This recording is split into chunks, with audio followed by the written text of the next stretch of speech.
เวียงจันทร์ด้วยรถโดยสารเวียงกันปากเซเมื่อความห่างมาพังเพต้องขึ้นรถเมล์จับใจจากลาเพบ่าวสวรรค์ผู้มาทีหลังยังได้มีบ้างบ่าวปากเสพแค่จนหมดทางต้องขึ้นรถลาด้วยความเสียงบ่าวปากเสเป็นกรรมมาก่อนหลายวันหวังปักฐานห่วงสาวเวียงจันทร์แต่ความฝันต้องพังทลายหักมาหลายปีอยู่ดีดีนอกมีคนมาบ่าวปากเสบ่ดีมองได้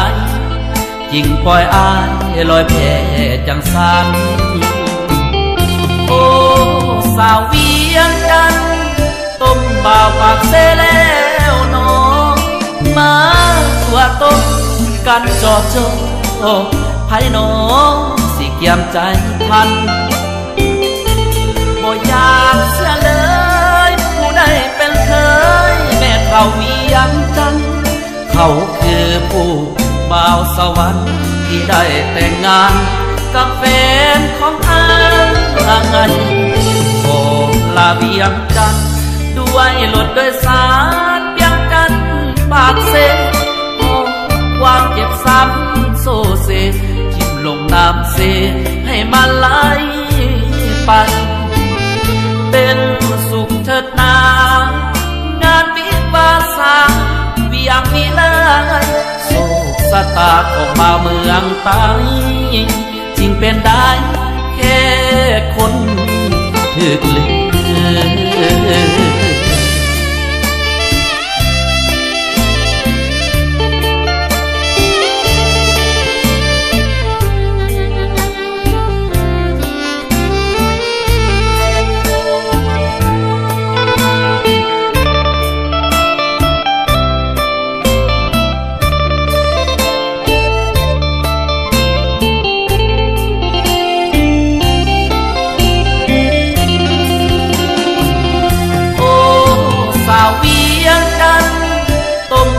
ปากเสแล้วน้อง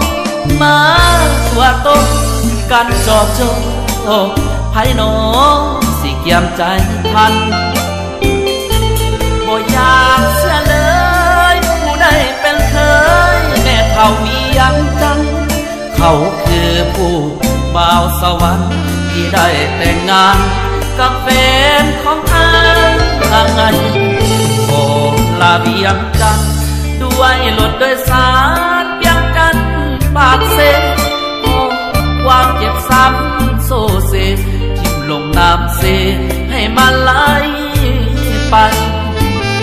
เป็นสุขเถิดนางานวิวาสาเวียงนี้เลยโศกสตาของมาเมืองใต้จริงเป็นได้แค่คนถึกลือ